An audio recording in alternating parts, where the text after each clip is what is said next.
इंसान का उसके मन के साथ और उसके मन का आत्मा के साथ क्या संबंध है, इस विषय पर हमेशा से ही महत्वपूर्ण चर्चाएं अक्सर की जाती हैं। लेकिन लोगों को न तो ये समझ में आता ये माइंड क्या है, और न ही जिसको वे सोल या स्पिरिट कहते हैं उस आत्मा के बारे में उन्हें ठीक ठीक कुछ पता चल पाता है। इसलिए आज हम इस वीडियो के माध्यम से आपको बहुत आसान शब्दों में इन तीनों का आपस में क्या संबंध है, मन, शरीर और आत्मा किस तरह इंसान के जीवन को प्रभावित करते हैं, और जो इन्हें समझ लेता है कैसे वो अपनी ज़िंदगी को बेहतर बना सकता है, सब कुछ समझेंगे इस वीडियो में। शुरुआत करते हैं शरीर को समझने से।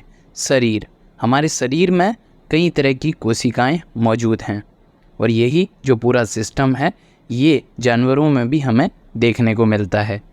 अब शरीर तो शरीर होता है, शरीर अपने आप में कोई विशेष नहीं है। इंसान इसलिए विशेष बिल्कुल भी नहीं है क्योंकि उसे शरीर प्राप्त हुआ है। शरीर तो लगभग इस दुनिया में हर प्राणी को प्राप्त हुआ है। हर जीव में एक शरीर होता है। अब खास क्या है, माइंड यानी कि मन। इसको कुछ लोग बहुत आसान शब्दों में ईगो भी कह देते हैं, और अहंकार जैसे शब्दों से भी इसको परिभाषित किया जाता है। ये ईगो एक ऐसी चीज़ है जो इंसान को या तो जीवन में बहुत बेहतर इंसान बनाती है या फिर ये इंसान को डुबा के रख देती है। कहते हैं जिस इंसान का जैसा मन होता है वैसा ही वो बनकर रह जाता है। इसलिए मन का सीधा संबंध हमारे जीवन से होता है, और असल में धर्म की स्थापना भी इसी मन को साधने के लिए की गई है। तो मन और शरीर तो आम इंसान को समझ में आ जाता है। असली समस्या आती है आत्मा में। आत्मा को लेकर बहुत सारी कहानियाँ इंसान के मन में होती हैं। किसी को लगता है उसका जो मन कह रहा है वही तो उसकी आत्मा है। आपने अक्सर लोगों को ये कहते सुना होगा कि जब भी उनके मन में कोई बात अच्छी लगती है और वो उसको करते हैं तो कहते हैं ये मेरे दिल ने कही है, ये मेरी आत्मा कह रही है। तो उनका अर्थ यही होता है कि वो मन को ही आत्मा समझ लेते हैं।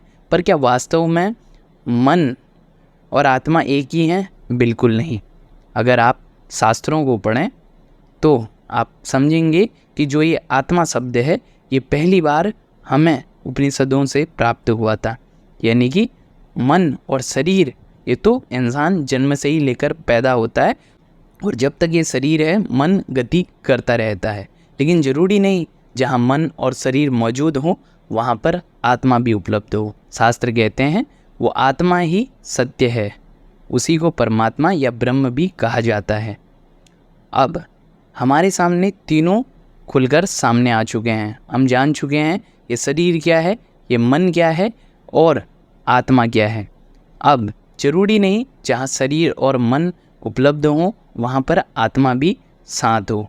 जैसे इंसान पैदा होता है उसको प्रकृति कुछ इस तरीके से बनाती है जहाँ मन और शरीर तो साथ साथ चलते हैं। बच्चे से लेकर बूढ़ा होने तक का जो पूरा जीवन काल होता है उसमें मन और शरीर साथ साथ चलते हैं। लेकिन ज़रूरी नहीं हर किसी को आत्मा प्राप्त हो।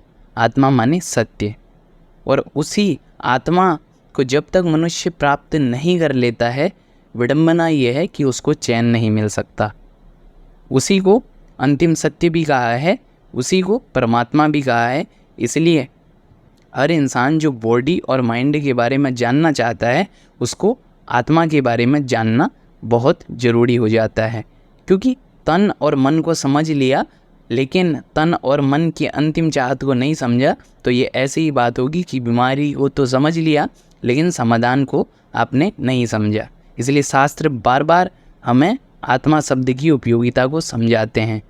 आप भगवद गीता पढ़ेंगे तो वहाँ आत्मा के बारे में कई सारी पंक्तियाँ श्री कृष्ण विभिन्न श्लोकों के माध्यम से वहाँ बार बार आत्मा को अजन्मा, नित्य, अविनाशी, अजर, अमर बताया गया है और समझाया गया है कि सच्चाई नित्य होती है, सनातन होती है, वही आत्मा होती है। अब ये रोचक बात है, मन और शरीर का सीधा संबंध आत्मा से है, क्योंकि मन और शरीर अगर आत्मा से दूर रहेंगे यानी कि सच्चाई से दूर रहेंगे तो फिर उनका भला नहीं हो सकता।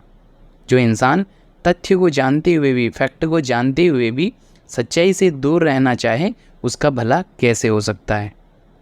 तो जो लोग जीवन में एक अच्छा जीवन जीना चाहते हैं, जो लोग शांतिपूर्ण जीवन जीना चाहते हैं, या जो लोग कहते हैं कि मुझे एक अच्छी ज़िंदगी जीनी है, तो बहुत ज़रूरी हो जाता है कि वो आत्मा को समझें। आत्मा माने सत्य। फिर दोहराते हैं, आत्मा माने सत्य।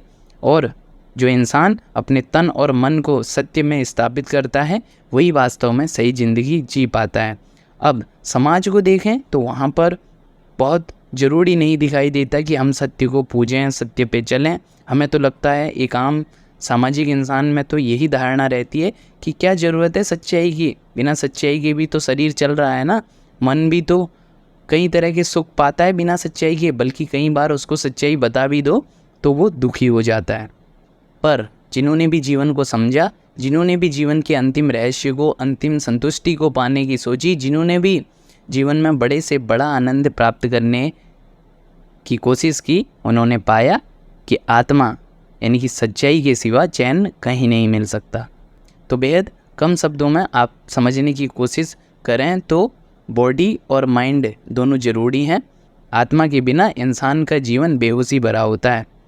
वो बिना होश के, बिना सच्चाई के वैसे ही जीता है जैसे एक पशु जीता है। तो अब आप डिसाइड करिए, आप एक कैसे इंसान के रूप में जीना चाहते हैं। बहरहाल बॉडी, माइंड और आत्मा का ये कनेक्शन अगर आपको समझ में आया है तो इस वीडियो को अधिक से अधिक शेयर करना बिल्कुल मत भूलिएगा।